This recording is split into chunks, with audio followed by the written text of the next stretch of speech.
friends, welcome to my channel CBSE Tutorials. In this video, I'll explain you the 6th, 7th and 8th bits of exercise 1.4. So let's start. Now in the 6th bit, they have given you 4 sets respectively A, B, C and D, and they have asked you to find the intersection of the following sets. So if you remember, intersection means we need to write the common elements, that is those elements which are present in both the sets. Now when I do A intersection B, we need to check those elements that are present in A as well as B, and we need to write them in a set.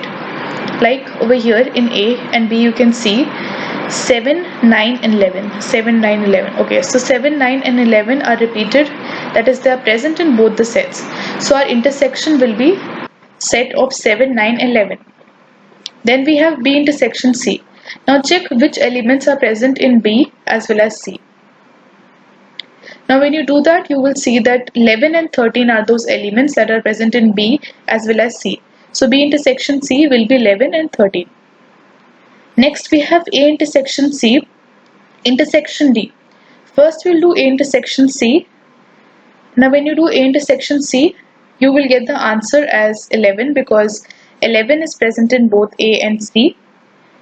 And then with 11, you'll do the intersection of set D. That is 15 and 17 are present. Now in this, nothing is common between A intersection C and the set D. So our A intersection C intersection set D, that is 11 intersection this set 15 and 17, will be an empty set because there's no element which is present in both the sets, that is they don't have any common element between them. So it will be an empty set or phi you can say. Next we have A intersection C. Now in A and C you can find 11 to be present in both the sets.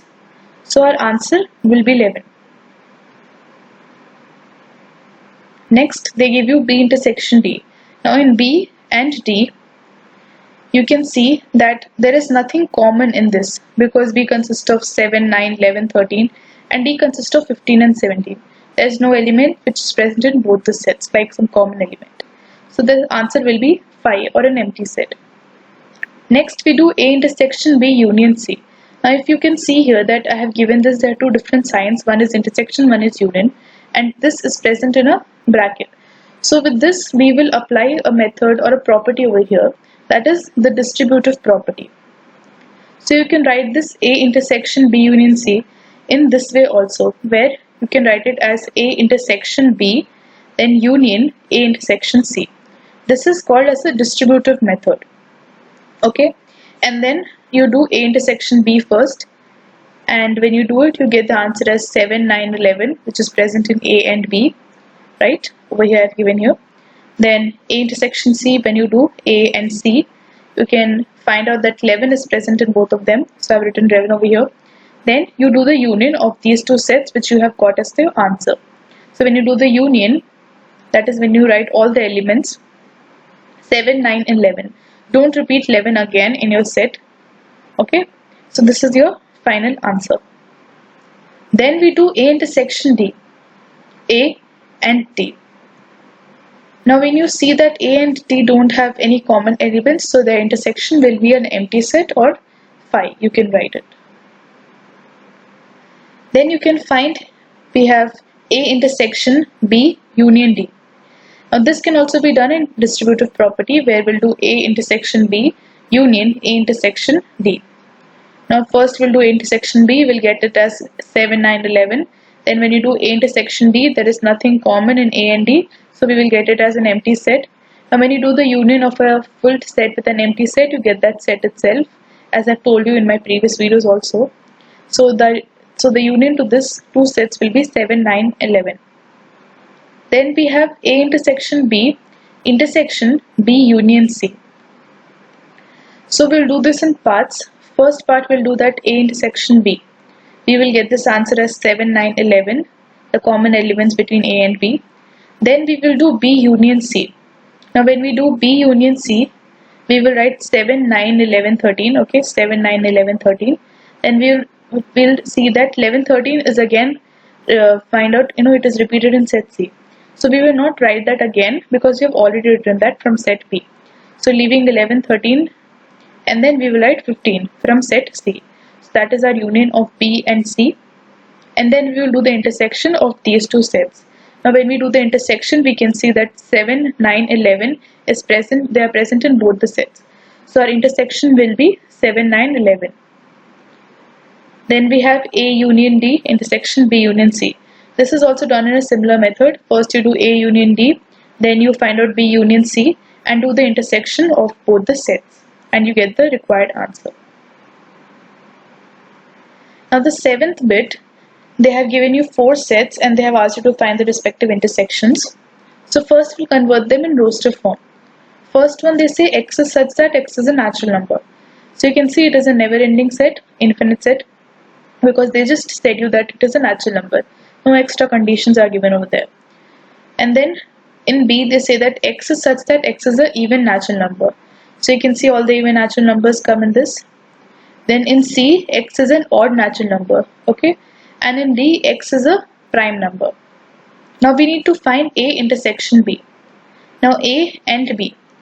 Now when we see for intersection A and B, we can see that A consists of all the natural numbers and B consists of all the even natural numbers. So what will be common in these two?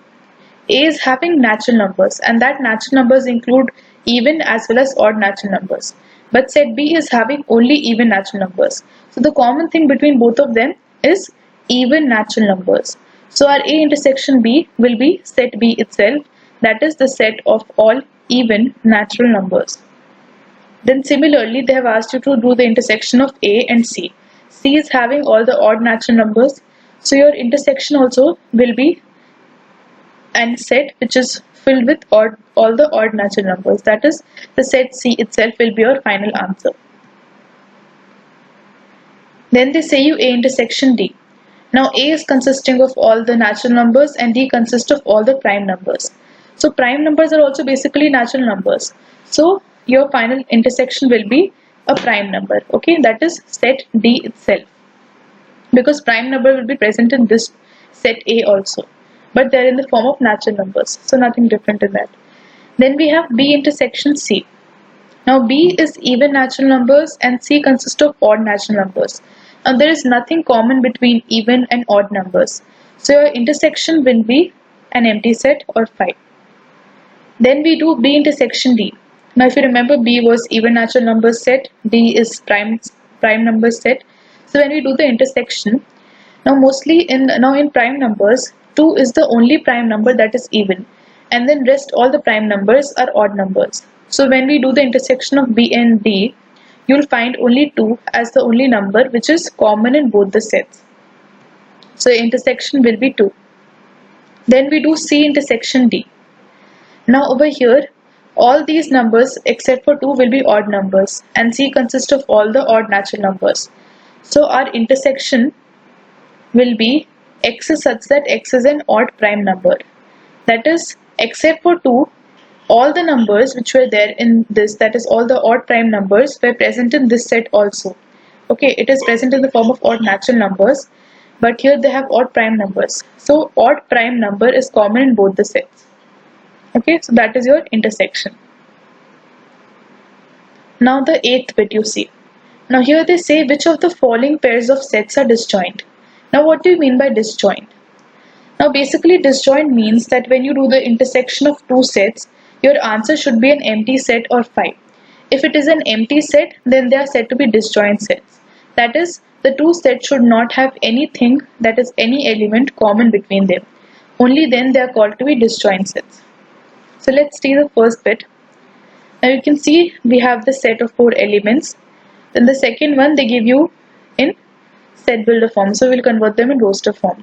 That is, X is a natural number and the condition is that X is greater than or equal to 4 and less than or equal to 6.